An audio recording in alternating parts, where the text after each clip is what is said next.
अब हम डिस्कस करेंगे अपने जो लिस्ट से बेस्ड पी वाई क्यूज हैं उनके बारे में। तो पहला क्वेश्चन है सीबीएसई 2023 का। Dash function is use to arrange the element of list in a ascending order. तो कौन सा फंक्शन होता है हमारे पास? सॉर्ट फंक्शन होता है। तो आंसर हो जाएगा आपका sort.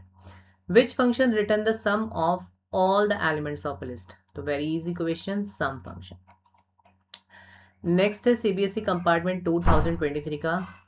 Dash is not a valid function in the list manipulation. इनमें से कौन सा बिल्ड इन फंक्शन नहीं है? काउंट है, लेंथ नहीं है। लेंथ के लिए क्या यूज करते हैं? एल ई एन होता है, लेंथ फंक्शन नहीं होता। ठीक है, एल ई एन होता है। तो यही हमारा आंसर हो जाएगा।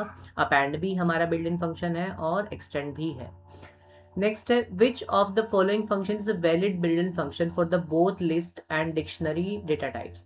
डिक्शनरी और लिस्ट के लिए कौन सा बिल्ड इन फंक्शन दोनों में कॉमन है? ठीक है, तो वो हमारे पास है लेंथ फंक्शन, एलईएन फंक्शन। आइटम्स जो है वो भी डिक्शनरी का फंक्शन है, अपडेट भी डिक्शनरी का फंक्शन है और वैल्यूज भी जो है वो डिक्शनरी का है। कॉमन जो दोनों में है वो कौन सा है हमारे पास? लेंथ है। नेक्स्ट है सीबीएसई 2025 का। 24 में कोई क्वेश्चन आपका ना कंपार्टमेंट में ना रेगुलर पेपर में लिस्ट से कोई आया था। अब 2025 का क्वेश्चन है, a Python list must always contain all items element of the same data type. ठीक है, ऐसा जरूरी नहीं है। हम क्या बना सकते हैं? मिक्स्ड डेटा टाइप की लिस्ट बना सकते हैं। जैसे मैं एक लिस्ट के अंदर क्या रख सकता हूँ? एक नंबर भी रख सकता हूँ, एक स्ट्रिंग भी रख सकता हूँ, ठीक है, और अपना एक फ्लोटिंग पॉइंट भी रख सकता हूँ। तो यहाँ पे आंसर हो जाएगा फॉल्स। नेक्स्ट है, ये लिस्ट दी है और लिस्ट में क्या है? लिस्ट ऑफ स्ट्रिंग है। तो यानी कि दो एलिमेंट है, ये इंडेक्स 0 पे है और ये इंडेक्स 1 पे है। अब वो क्या बोल रहा है? एल कॉलन कॉलन -1, यानी कि हमें क्या करना है? लिस्ट के एलिमेंट को रिवर्स करना है। तो जब रिवर्स करेंगे तो जो मेरा लास्ट एलिमेंट है वो क्या बन जाएगा? फर्स्ट एलिमेंट बन जाएगा और फर्स्ट एलिमेंट क्या बन जाएगा? लास्ट। तो आंसर क्या आएगा? टैग टिक।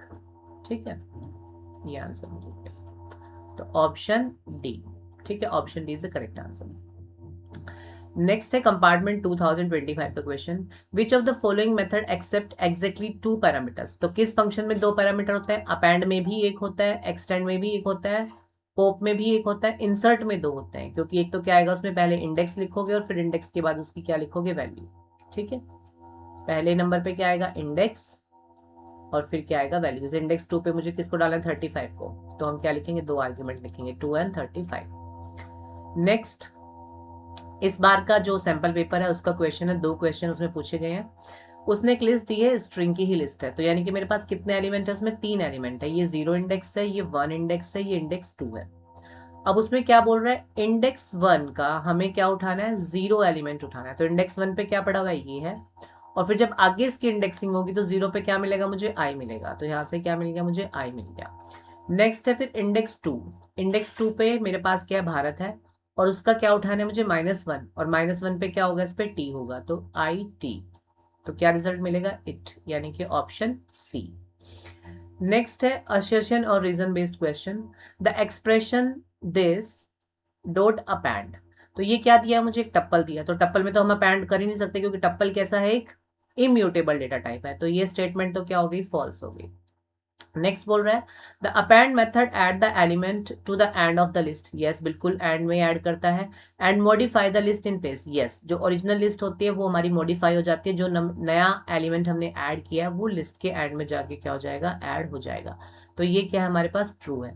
तो आंसर क्या आएगा? Assertion is false and reason is true. तो ये थे हमारे लिस्ट के बेस्ड कुछ पी वाई क्यूज। इनको ट्राई करना, इससे you will get the idea कि किस तरह के क्वेश्चन हमारे लिस्ट में से एग्जाम में पूछे जा सकते हैं। ठीक है, थैंक यू।